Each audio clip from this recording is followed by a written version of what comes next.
PEMF, also known as pulsed electromagnetic field therapy, has a long history of beneficial medical and scientific use, dating back into the 18th century.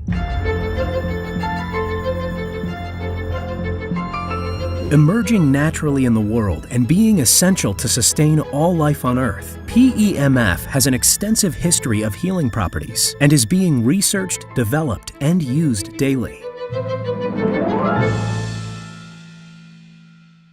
In 1774, Franz Anton Mesmer, a German doctor, discovered extraordinary results treating patients suffering from mental illness by making them swallow an iron liquid and passing two magnets around them,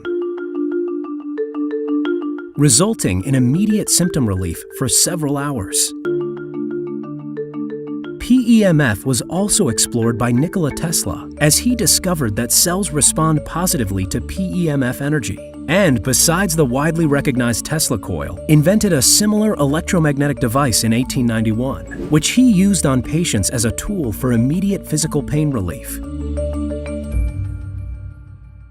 3, 2, 1, 0. All engine running. Liftoff. We have a liftoff. NASA was amongst the first that researched PEMF technology and invested over $3.5 million in its research.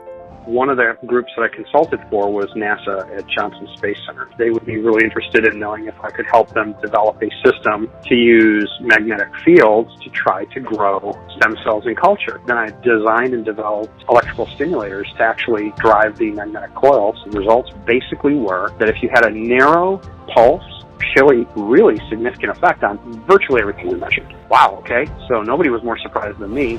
NASA developed its own PEMF pads into spaceships, and PEMF technology became essential in mitigating bone loss and muscle degeneration.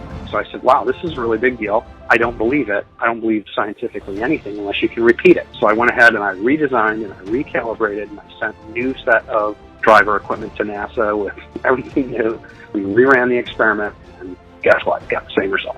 In 1979, the FDA approved PEMF therapy for the healing of non-union fractures. 3 years later, they cleared low-powered PEMF devices called BGS, or bone growth stimulators, for human use. In 2004, the FDA approved the use of PEMF in cervical surgeries, and 2 years later for the treatment of depression and anxiety. And in 2011, approved PEMF therapy for the treatment of brain cancer. Just 1 year later, Novacure chairman and engineer Bill Doyle shared remarkable findings that the pulsating EMF had on soft tissue cells. These are Robert's MRIs, again, under only TT field treatment. This is a therapy that takes time to work, okay? It's a medical device, it works when it's on. But what we can see is by month 6, the tumor has responded and it's begun to melt away. It's still there. By month 12, it's essentially completely gone. And demonstrated tumor-treating fields as successful treatments for cancer patients. It's now 5 years since Robert's diagnosis, and he's alive, but importantly, he's healthy and he's at work. The use and development of PEMF technology dates centuries back and have strongly rooted itself in the scientific and medical community in the 20th century. But the options where we can utilize it now are endless, and the benefits of it even more so. Despite PEMF's lack of recognition around the world, this all-valuable technology only awaits what's to discover in the years to come.